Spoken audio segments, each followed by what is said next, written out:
Commander Day One stood in front of the massive viewing port of the Terran ship Harmony's Edge and watched the stars drift past in the cold darkness of space.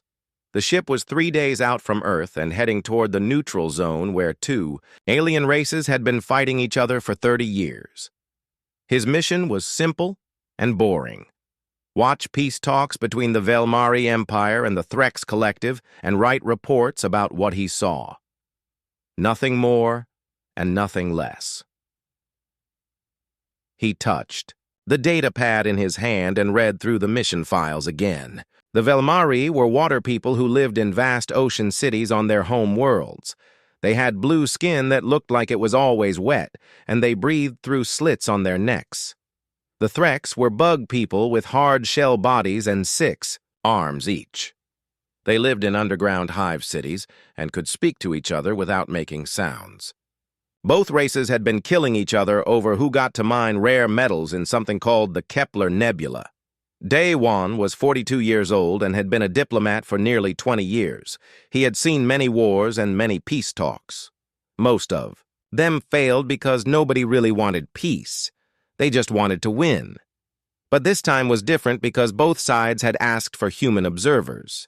That was strange because most alien races thought humans were too young and too stupid to understand galactic politics. The door to the observation deck opened with a soft hiss, and 3 people walked in. These were his team members for this mission. So-Min was 26 years old, and this was her first time leaving Earth's solar system. She was a language expert who could speak and read more alien languages than anyone else in the Terran diplomatic corps. Her black hair was tied back in a neat ponytail, and she always carried at least 3 translation devices. Hyun-Woo was 50 years old and looked like he had been in too many fights. His face had scars, and his left hand was missing 2 fingers from some old battle. He used to be a soldier before becoming a military attaché. Now he went to peace talks to make sure. Diplomats like Day One did not get themselves killed by accident. He never smiled and he never talked unless someone asked him a direct question. G1 was the ship's doctor, and she knew more about alien bodies than most aliens knew about themselves. She was 38 years old with kind eyes and gentle hands. She had studied the biology of over 40 different alien species and could perform surgery on creatures that had 3 hearts or no blood at all. She always worried about everyone's health and carried medical scanners everywhere she went. "Commander," said So-Min as she walked up to the viewing port. "I finished reading all the language files for both species. The Velmari use something called tide speech, where the meaning changes based on water pressure. The Threx communicate through chemical signals that smell different depending on their emotional state." Daewon nodded and looked at his data pad again. "What about their military capabilities?" Hyun-Woo stepped forward, and his voice was rough like gravel. "The Velmari have about 200 ships in their main fleet. Most of them are built for underwater combat, but they work fine in space. The Threx have maybe 300 ships, but they are smaller and faster. Both sides use energy weapons and particle shields." "Casualties?" asked Daewon. "That is where things get interesting," said Hyun-Woo as he pulled out his own data pad. "The official reports say the Velmari have lost about 50,000 soldiers in 30 years. The Threx say they have lost around 70,000, but those numbers seem low for a war that has been going on this long." Ji-won moved closer to the group and spoke in her soft voice. "I looked at the medical reports from both sides. Something does not add up. The injury patterns are wrong. Most of the wounded soldiers have burns from energy weapons, but the burn patterns are too clean, too precise. Like someone was being very careful not to cause permanent damage." Daewon frowned and looked at his team. "What are you saying?" I'm saying that either both sides are terrible at fighting wars or they are not really trying to kill each other," said Ji-won. The ship's communication system crackled to life, and the captain's voice filled the observation deck. "Commander Daewon, please report to the bridge. We are approaching the neutral station." Daewon and his team made their way through the ship's corridors to the bridge. The captain was a tall woman named Kim Soo who had been flying ships for longer than Daewon had been alive. She pointed to the main screen where a large space station floated against the black backdrop of space. "There she is," said Kim Soo. "Concordia Station, built specifically for peace talks and neutral meetings. No weapons allowed and no military ships within 1,000 kilometers." The station looked like a giant metal flower with 6 petals extending out from a central hub. Each petal was designed to house a different delegation with complete privacy and security. The human delegation would stay in the smallest petal because Earth was considered the least important party in these talks. "Any sign of the other delegations?" asked Daewon. "The Velmari arrived yesterday," said Kim Soo. "Big blue ship that looks like a submarine. The Threx got here this morning in something that looks like a flying anthill. Both sides brought about 50 people each." Daewon watched the station grow larger on the screen as their ship approached the docking bay. He had a strange feeling in his stomach that something was not right about this mission. 30 years of war, and suddenly both sides wanted peace talks with human observers. It did not make sense. "Commander," said So-min as she looked at her translation device, "I am picking up communications between the station and both delegations. The language patterns are very formal and polite. Too polite for enemies who have been killing each other for 3 decades. Hyun-woo grunted and crossed his arms. "In my experience, when enemies are too polite to each other, it usually means they are planning something." The ship docked with a gentle bump, and the captain announced that they had arrived. Daewon gathered his team and their equipment and prepared to board the station. As they walked through the airlock, he could not shake the feeling that they were walking into a trap. But a trap set by whom and for what purpose he did not know. The station's artificial gravity felt lighter than Earth normal, and the air smelled like recycled atmosphere and metal polish. A protocol droid waited for them at the airlock with flashing lights and mechanical arms. "Welcome to Concordia Station," said the droid in perfect Earth standard language. "You are the Terran Diplomatic Observation Team. Your quarters are in Section 6, Petal C. The first session begins in 4 hours. Please, note that all sessions are recorded for historical purposes." As they followed the droid through the station's corridors, Daewon noticed security cameras everywhere and sensors built into the walls. This place was designed to watch and record everything that happened. But who was doing the watching, and why did they want so much information about these peace talks? The human quarters were small but comfortable with 4 bedrooms and a common area for meetings. Daewon set down his bags and looked out the small window at the stars beyond. Somewhere out there, 2 alien races were preparing to either make peace or continue a war that had already lasted too long. His job was to watch and report what he saw. But he had a feeling that before this mission was over, he might have to do much more than just watch. 3 days had passed since the peace talks began on Concordia Station, and Daewon was starting to understand why most galactic peace negotiations failed. He sat in the observation gallery above the main conference room and watched the Velmari and Threx delegations argue about the same points they had argued about yesterday and the day before that.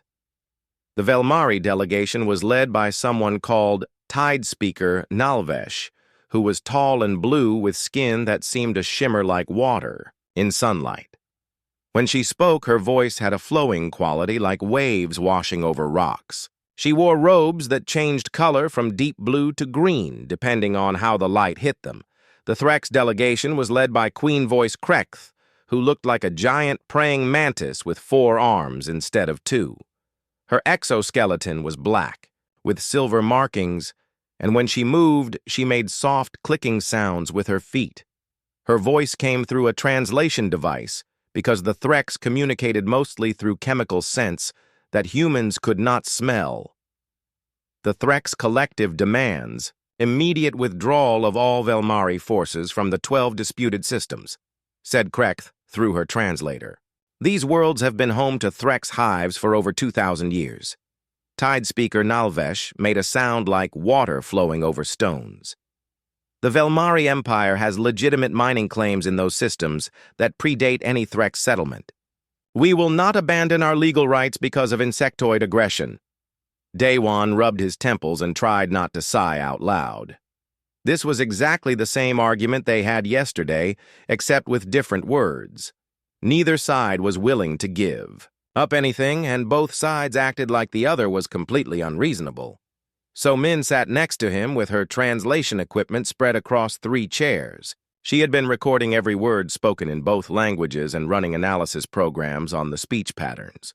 Her young face was creased with concentration as she stared at her data screens. "Commander?" she whispered without looking away from her work. "I found something strange in the language patterns." Daewon leaned closer to her. "What kind of strange?" Both species use very similar military terminology when they talk about battle tactics. The Velmari word for flanking maneuver is almost identical to the Threx word for the same thing. The mathematical concepts they use for orbital bombardment patterns are nearly the same.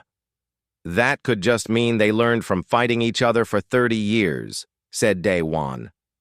So Min shook her head and pulled up more data on her screen.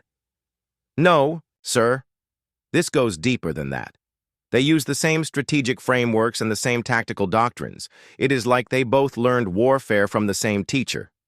Hyunwoo sat on the other side of Daewon and had been taking notes about everything, he observed. His military experience let him see things that diplomats and linguists might miss. He kept his voice low as he spoke. "The battle reports they submitted do not make sense," he said. "According to these documents, the Velmari have won 60% of all engagements, but the Threx still control most of the disputed territory. Meanwhile, the Threx claim to have destroyed more Velmari ships than the Velmari say they have built." "You think someone is lying about the casualties?" asked Daewon. "I think someone is lying about everything," said Hyunwoo. "These are not the reports of enemies who have been trying to kill each other for 3 decades. These look more like training exercises or mock battles." Down in the conference room, Tide speaker Nalvesh was making another speech about historical water rights while Queen Voice Krekth clicked her mandibles in what the translation device called irritation. Both delegations had brought dozens of advisors and technical experts, but none of them seemed to have any new ideas about how to solve the conflict. Ji-won entered the observation gallery carrying her medical scanner and looking worried. She had spent the last 3 days conducting health assessments on both delegations as part of the standard diplomatic protocol. Her findings were supposed to be confidential, but she shared them with Daewon because something was bothering her. "Commander, I need to show you something," she said as she sat down next to the group. "I finished the medical scans on both delegations, and the results are very disturbing." She activated a small holographic display that showed biological readings for both species. The data looked like charts and graphs that meant nothing to Daewon, but Ji-won explained what she was seeing. Both species show signs of chronic malnutrition and resource stress. The Velmari delegation has protein deficiency markers that indicate their people have not had adequate food for months. The Threx show mineral depletion in their exoskeletons that suggests their hive worlds are running out of essential elements. "Maybe that is why they want peace," said So-min.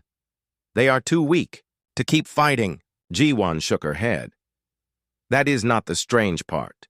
The strange part is that both species show almost identical stress patterns.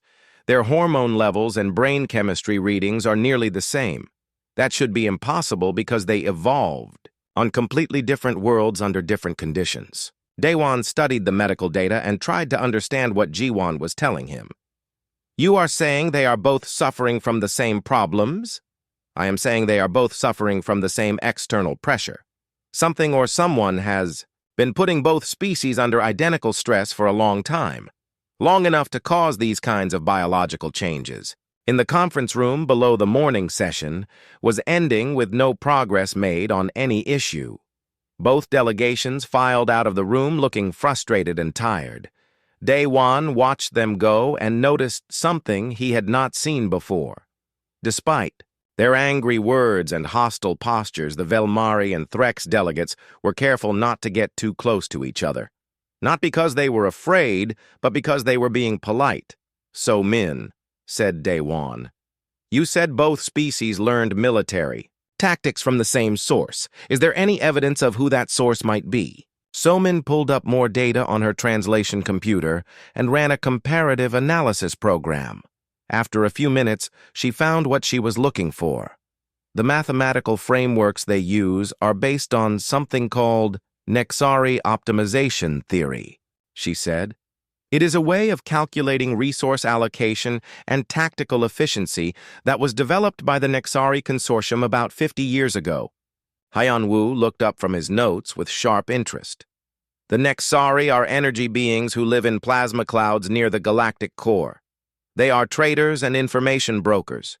What would they have to do with this war? Maybe they sold weapons or technology to both sides, suggested Ji-won. Daewon stood up and walked to the observation window that looked down into the empty conference room. Something was wrong with this whole situation, and his team was starting to figure out what it was. The Velmari and Threx were not really enemies. They were victims of something else. "We need to investigate this further," he said. "But we have to be careful. Our job here is to observe and report. If we start asking too many questions, we might create more problems than we solve." That evening, Daewon sat alone in his quarters and read through all the mission files again. The more he learned about this conflict, the less sense it made. Two powerful alien races had been fighting over mining rights for 30 years, but neither side had managed to win a decisive victory.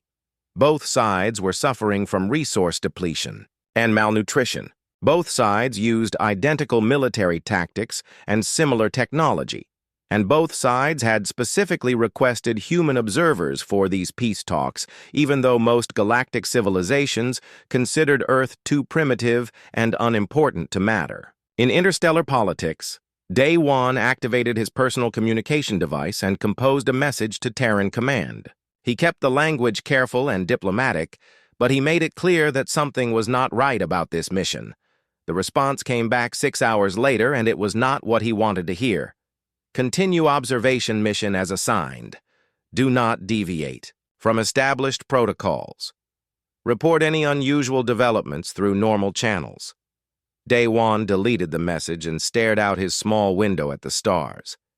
Somewhere out there was the truth about this war and these peace talks.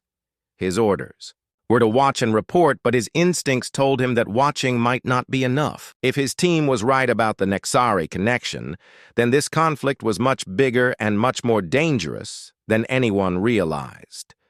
He made a decision that would change everything.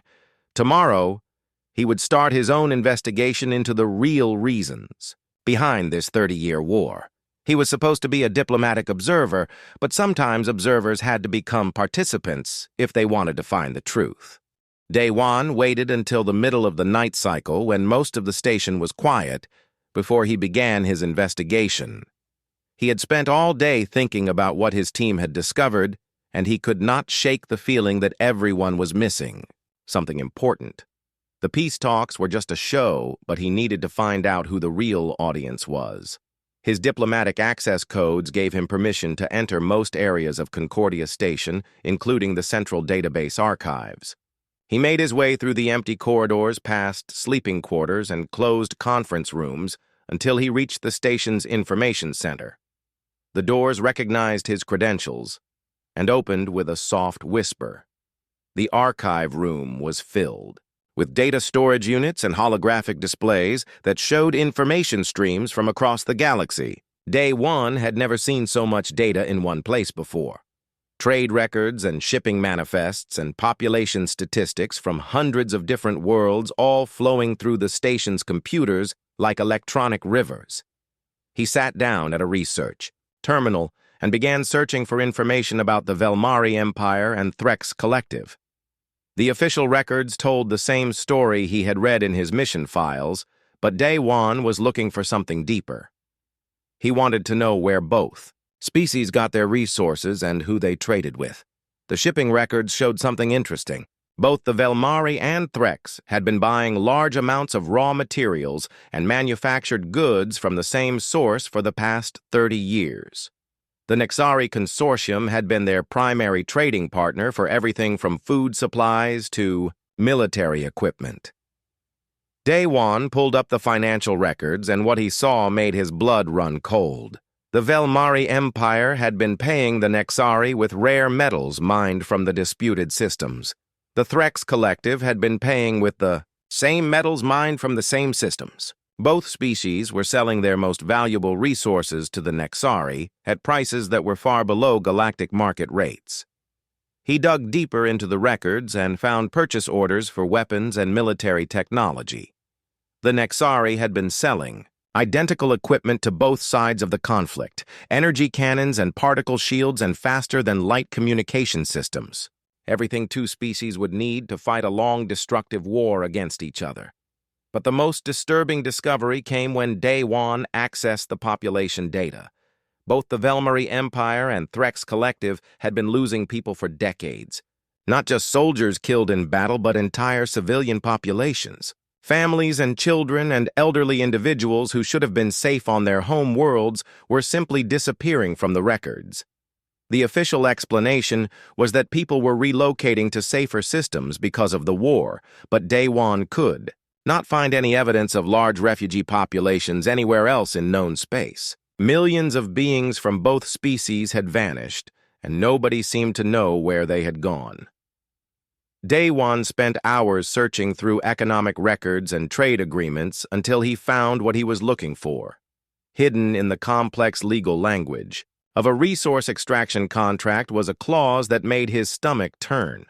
The Nexari Consortium had the right to claim any territory that became uninhabitable due to military conflict between the contracting parties. He sat back in his chair and tried to process what he had discovered. The Nexari were not just trading partners or weapons dealers. They were orchestrating the entire conflict between the Velmari and Threx. They had been selling weapons to both sides while buying their resources at unfair prices and waiting for both civilizations to destroy themselves. When the war finally ended, there would be nothing left of either empire except empty worlds and abandoned space stations. The Nexari would claim everything under the terms of their contracts and become the new owners of 12 star systems full of valuable mining rights. Daewon downloaded copies of all the relevant records onto a secure storage device and prepared to leave the archive room. But as he stood up to go, he noticed something else on one of the data screens. The Nexari had been monitoring the peace talks in real time. Every word spoken in the conference room was being transmitted directly to a Nexari facility somewhere in deep space. The peace talks were not secret at all. The Nexari knew everything that was being said, and they were probably planning their next move based on what they learned. Daewon realized with growing horror that the human delegation was not just observing the negotiations. They were being observed themselves. He made his way back to the human quarters as quickly as possible, without running or making noise that might attract attention. His mind was racing with the implications of what he had discovered. If the Nexari were monitoring everything, then they knew that his team had been asking questions about the war records and medical data. Daewon reached his quarters and immediately activated the security locks on the doors. He woke up So-min and Hyun-woo and Ji-won and gathered them in the common area. When he told them what he had found in the archives, their faces went pale with shock and fear. "So this whole war has been fake?" asked So-min in a whisper. "Not fake," said Daewon. "Real people have died and real worlds have been damaged. But the war has been controlled and manipulated by the Nexari from the beginning. They have been playing both sides against each other for their own profit." Hyun-woo cursed under his breath and clenched his scarred hands into fists. "Those energy bastards have been using the Velmari and Threx like game pieces on a board, and now they are going to sweep up all the winnings when the game is over." Ji-won looked at the medical data she had collected, and her face was full of sadness. "The malnutrition and stress patterns I found make sense now. Both species have been giving up their resources to buy weapons they use to fight each other. The Nexari have been bleeding them dry for decades." But why are they having peace talks now? Asked So-Min. If the Nexari want the war to continue, why would they allow negotiations? Daewon pulled up the contract documents on his personal device and showed them the territorial claim clause. Because both species are almost finished. Their populations are depleted and their resources are nearly gone.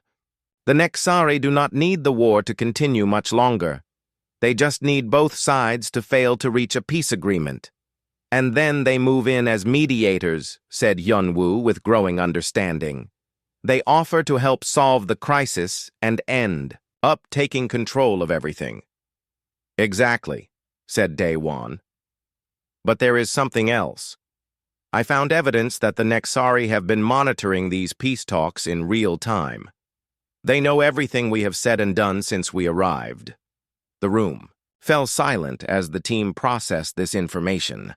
They were not just witnesses to a conspiracy, they were potential victims of it. If the Nexari were willing to manipulate two entire civilizations for profit, they would not hesitate to eliminate a few human observers who had learned too much. What do we do now? Asked Ji-won in a quiet voice. Daewon looked at his team and made another decision that would change everything. We warn the Velmari and Threx delegations about what we have discovered. We show them the evidence and hope they believe us. Our orders are to observe only, said So-Min. If we interfere with the negotiations, we could be court-martialed. If we do nothing, two entire civilizations could be destroyed, said Daewon. I would rather face a court-martial than live with that on my conscience. Hyunwoo nodded grimly. The Nexari will not let us leave this station alive if they know we have this information. Our only chance is to get both delegations working together against the real enemy. But will they believe us? Asked Ji-won. The Velmari and Threx have been enemies for 30 years. Why would they trust humans who have been in space for less than a century? Daewon stood up and walked to the window that looked out at the stars. Somewhere out there, Nexari ships were probably already moving into position to claim their prize. The peace talks would fail as planned, and both delegations would return to their homeworlds to continue fighting until there was nothing left worth fighting for. Unless 4 humans who were supposed to be neutral observers decided to break every rule in the diplomatic handbook and try to save 2 alien civilizations from a trap that had been 30 years in the making. We have to try, said Daewon. Tomorrow morning we present our evidence to both delegations at the same time. We force them to see what the Nexari have been doing and hope they choose to work together instead of destroying each other. And if they do not believe us? Asked So-Min. Daewon turned away from the window and looked at his team. Then we all die knowing we tried to do the right thing. The next morning, Daewon and his team sat in their quarters and planned what might be the most important presentation of their lives. They had evidence of a conspiracy that spanned 3 decades and involved the manipulation of 2 entire civilizations.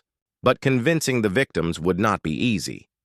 So-Min had spent the night analyzing Nexari communication protocols, and she had made a breakthrough that changed everything. The energy beings used mathematical principles that were based on early human broadcasts from Earth. Radio signals and television transmissions that had been sent into space over 100 years ago. The Nexari have been studying human thought, patterns since before we developed faster-than-light travel, she explained, as she showed the data to the others. They learned how humans solve problems and make decisions. That knowledge has been part of their manipulation strategy for decades.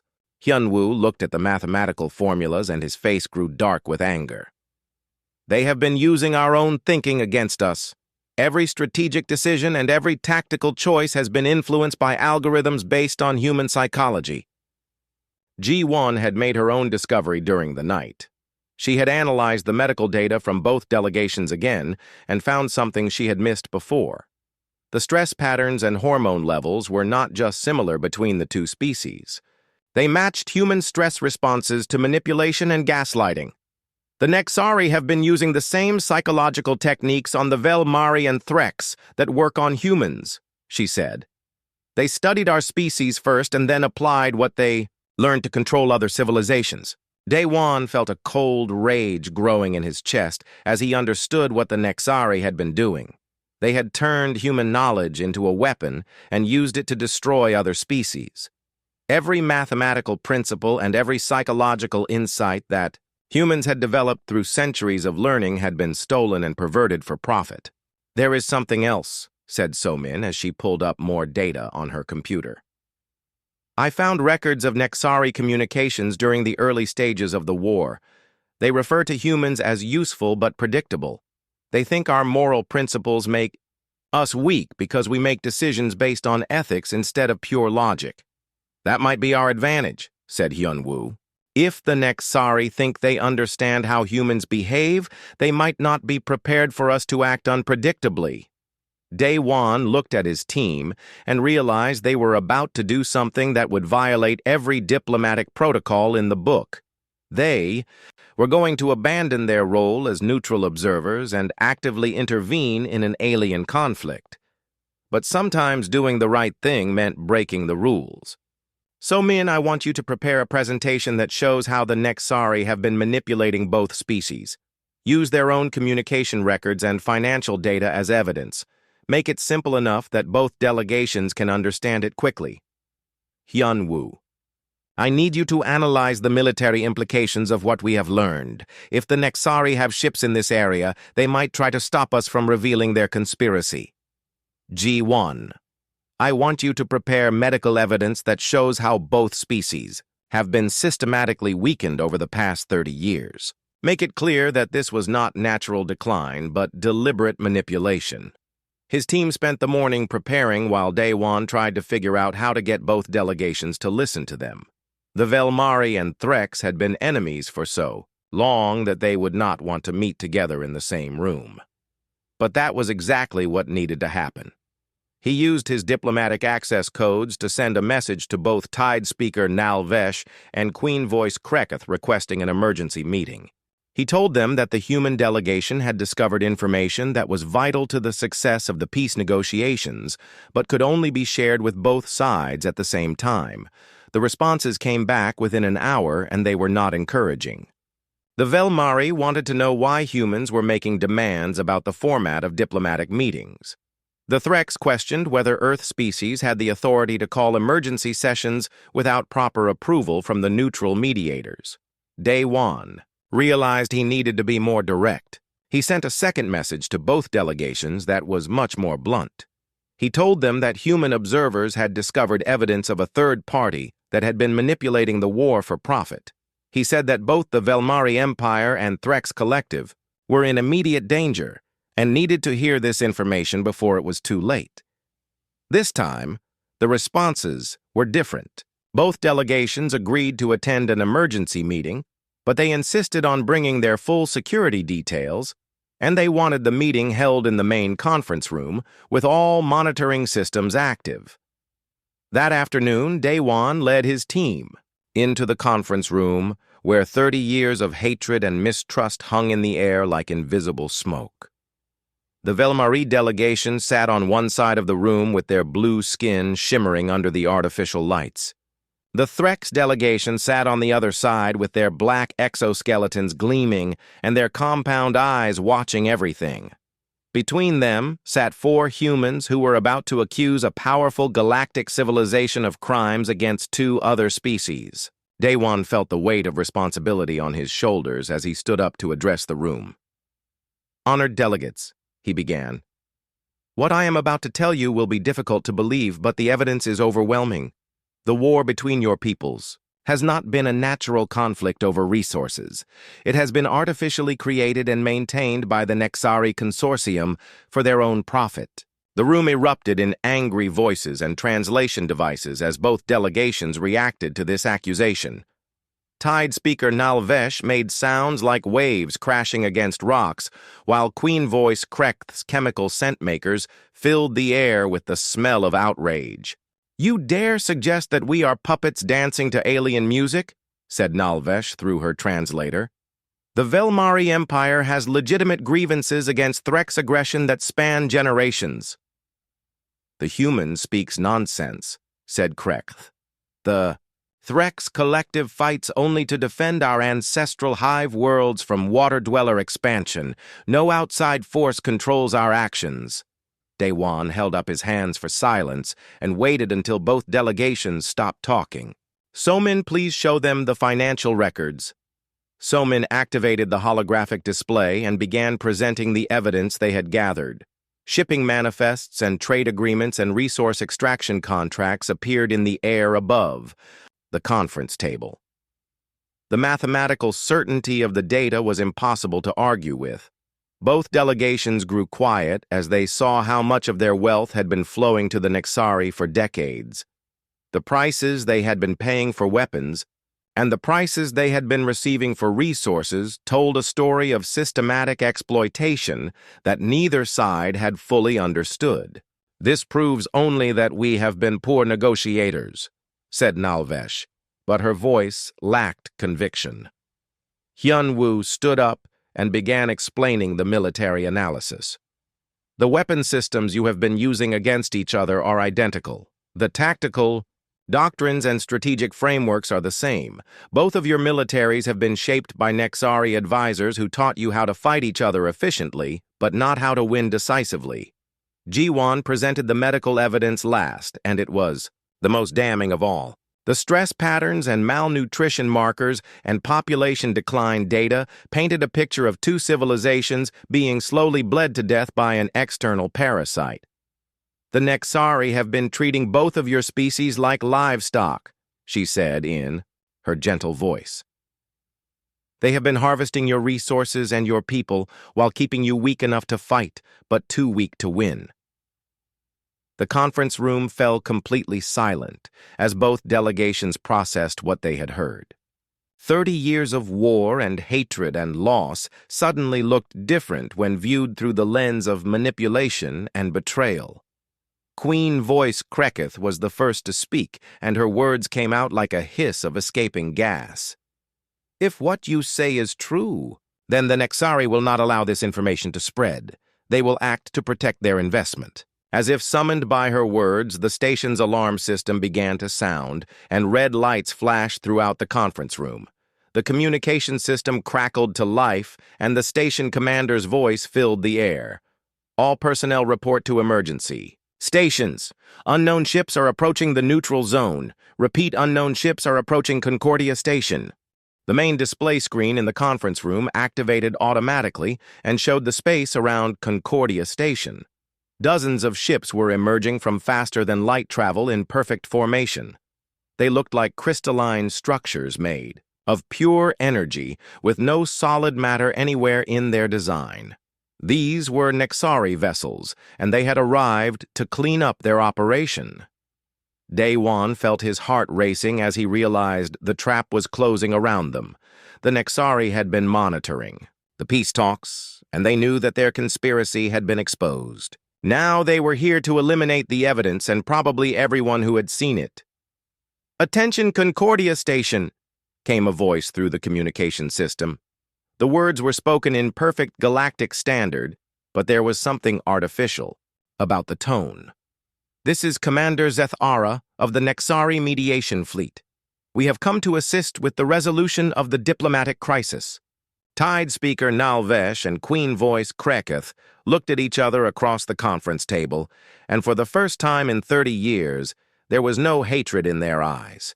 Only the shared recognition that they had both been victims of the same deception. "How long have they been watching us?" asked Nalvesh in a voice that sounded like water flowing over broken glass. "Since the beginning," said Daewon.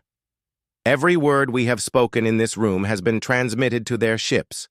They know that we have discovered their manipulation, and they are here to stop us from sharing that information with anyone else." The station's communication system activated again, and this time Commander Zethara's image appeared on the main screen. The Nexari looked like a humanoid figure made of shifting energy patterns that hurt to look at directly. When it spoke, its voice seemed to come from everywhere at once. "Delegates of the Velmari Empire and Threx Collective," said Zethara.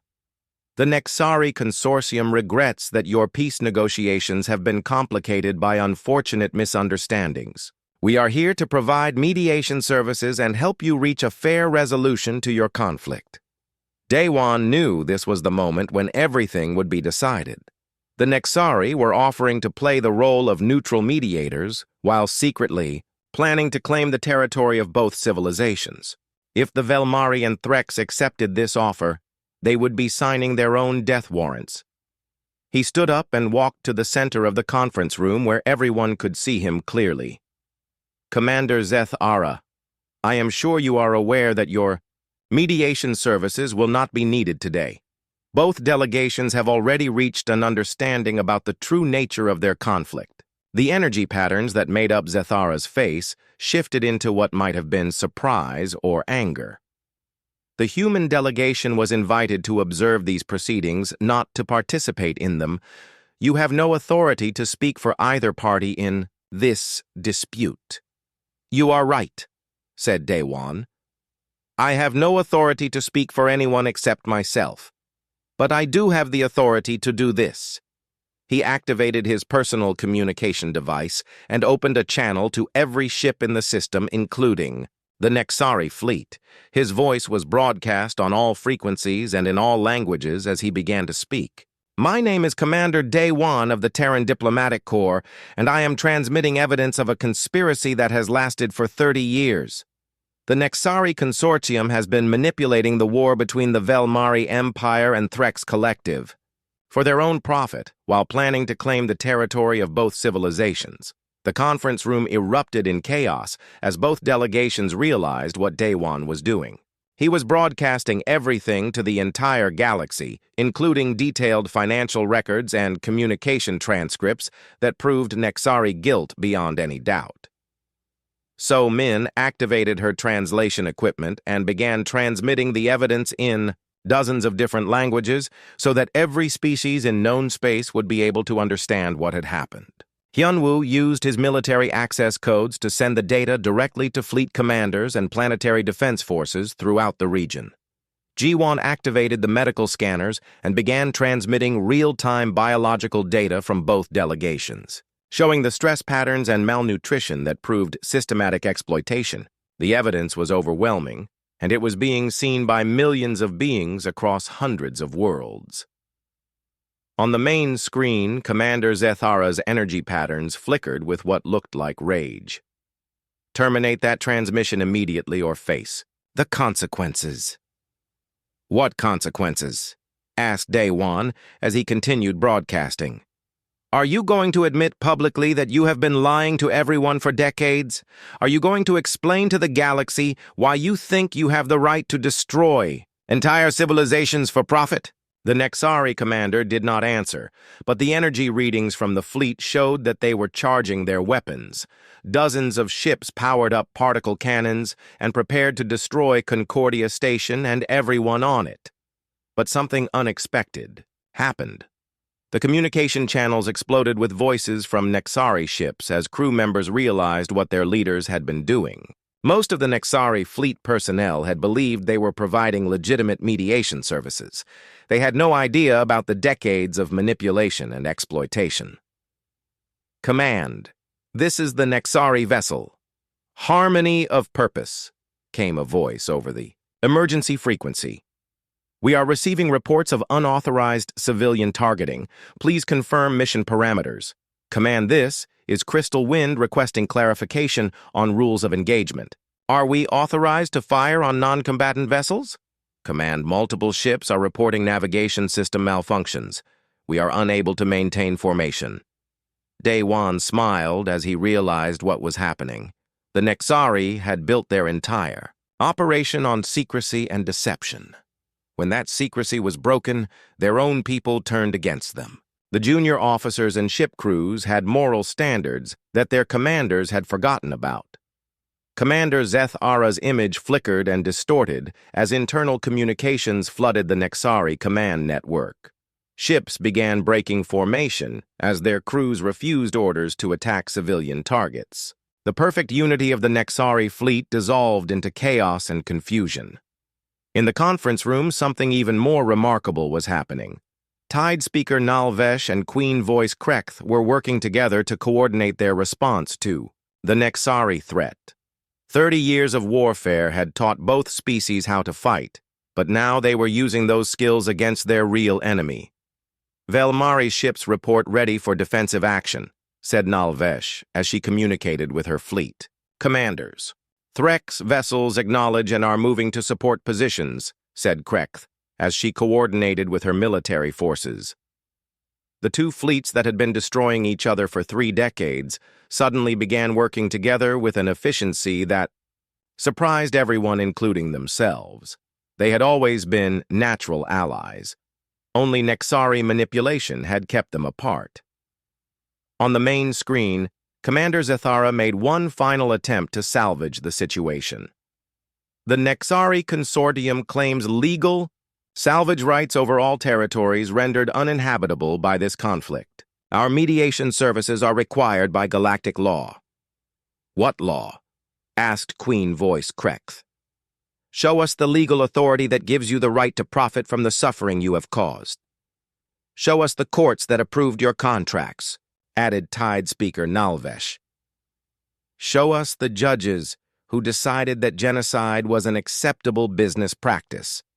Zethara's image began to fade as the Nexari realized they had lost control of the situation. The conspiracy that had taken 30 years to build was collapsing in a matter of hours. Evidence of their crimes was spreading across the galaxy faster than they could contain it. The Nexari Consortium withdraws from this system, said Zethara, in a voice that sounded like defeat. This mediation attempt has been terminated due to external interference. One by one, the Nexari ships began jumping to faster-than-light travel and disappearing from the area. The fleet that had arrived to claim 2 civilizations was leaving empty-handed and exposed as criminals to the entire galaxy. In the conference room, Day-Wan slumped into his chair as the adrenaline wore off and exhaustion took its place. He had just violated every diplomatic protocol in existence and probably ended his career. But 2 civilizations were free, and that was worth any personal cost. Tide Speaker Nalvesh approached him with something that might have been a smile on her blue features. Commander Day-Wan, the Velmari Empire will remember what you have done today. You chose to do what was right instead of what was safe. Queen Voice Krekth clicked her mandibles in what the translation device identified as approval. The Threxi collective honors the courage of humans who risk everything to help others. Your species may be young, but you have much to teach the galaxy about moral strength. 3 months later, Day-Wan stood in front of a tribunal on Earth and listened to the charges being read against him. Violation of diplomatic neutrality, unauthorized release of classified information, interference with alien negotiations, and a dozen other offenses that could have resulted in decades in prison. But the charges were dropped when delegations from both the Velmari Empire and Threx Collective arrived to testify on his behalf. They presented the tribunal with their highest honors and requested that Day-Wan be recognized as a hero rather than a criminal. The Nexari Consortium was investigated by every major galactic government, and their operations were shut down across known space.